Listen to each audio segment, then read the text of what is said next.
Good evening, everybody. Today we're in 1 Samuel chapter 17, talking about the story of David and Goliath. Now, David and Goliath is one of those stories that transcends formal religious education.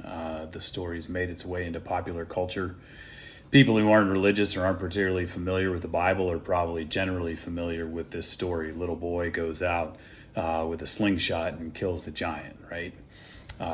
It's used to describe any time that somebody's up against seemingly insurmountable odds or the underdog taking on the giant, right? You hear it a lot in sports when, an unranked team is battling against a nationally ranked team or something like that. But when we really get into the story, we'll learn that David probably wasn't as much of an underdog as people might think. Right? So here we are. He wasn't even supposed to be there that day, but he went out to take some supplies to his older brothers, and he saw that nobody was willing to go out and to fight this giant Goliath. So first he says, well, I'll go do it. And initially, right, he's shooed away, get out of here, you're just a kid. And he responds, I'm not just a kid, right? I mean, yeah, I tend my father's sheep, but you know what I also do when I'm doing that? I kill lions and bears that try to attack my father's sheep. So he knows who he is. And so then they say, all right, well, if you're going to go fight, then, Saul says, here's my armor. Well, initially David puts it on, and it's too big for him, right? He's never worn it. It's not his armor. And so he takes it off, and then people think that he's absolutely foolish. But again, David is not foolish. David has faith in his God and faith in himself. And David knows, hey, if I go out in armor that I have never worn before and try to battle this opponent, this experienced warrior, I could lose. But David knows himself, and he knows what he's capable of. He trusts in God, and he trusts in himself. And so that's when he takes the sling out there, and we know the story. He goes out, confronts Goliath. There's a little bit of trash talking. And then David loads up that sling with a stone and drops him in one shot. It's amazing. It's amazing. But again, David knows that God is on his side. And David also knows the gifts and the skills that he has. We talked about this story in a Bible study not too long ago, and one of the things that we talked about was the speed with which those stones would come off that sling was basically David, the same as David shooting Goliath in the head with a pistol.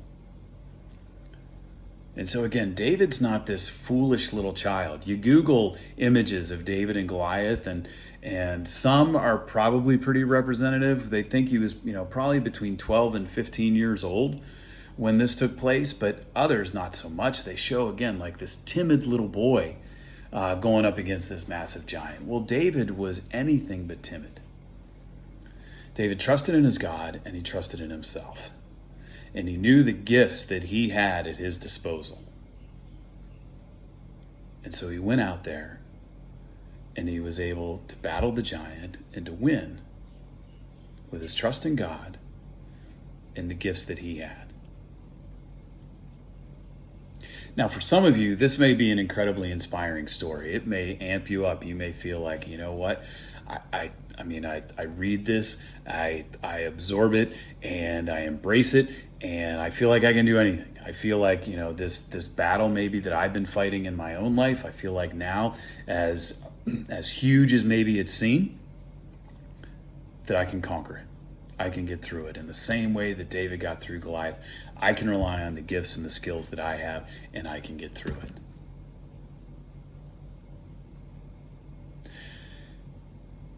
But some of you may be at a point in your life right now where you feel like Goliath is winning. And I don't want you to feel bad. I don't want you to feel any worse than you're already feeling by making you feel like you somehow don't have enough faith to win that battle. that somehow you don't trust in God enough. If you just trusted God a little bit more, then you would easily win. Because there's one thing that I want to point out here. In verse 40, it says that David grabbed his staff and chose 5 smooth stones from the stream bed. 5 smooth stones. Well, sure, the way the story reads, he goes out there, he loads up stone number 1 and drops Goliath with it. But why'd he take 5? Why not just grab 1? You trust in God, you trust in yourself. Why wouldn't you just grab 1 stone? Now, I want to be very clear here for anybody that may think I'm trying to tear down David or dismantle this story and our understanding of faith in the Bible, because I'm not suggesting that David didn't have faith by taking 5 stones. What I'm saying is the way David defeated Goliath was by trusting in God and trusting in himself, in his own skills, and his own strengths. And so faith and proper planning don't necessarily cancel each other out. Instead, I think they go hand in hand. And I think God gave us, one of the gifts that God gave us is a brain. And a brain to be smart, and a brain to be rational, and a brain to think through different outcomes of a situation that we're in. So yeah, David dropped Goliath with the first stone, but he took 5. And so for you, if you're still in a battle, if you still feel like Goliath is winning, maybe you just need stone number 2. Maybe you're on stone number 4. I don't know.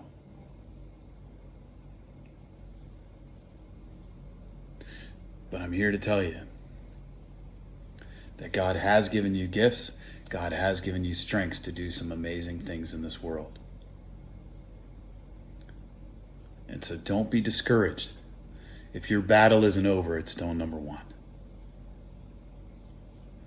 Trust in God, trust in yourself, and use the resources that you've been given to keep moving forward.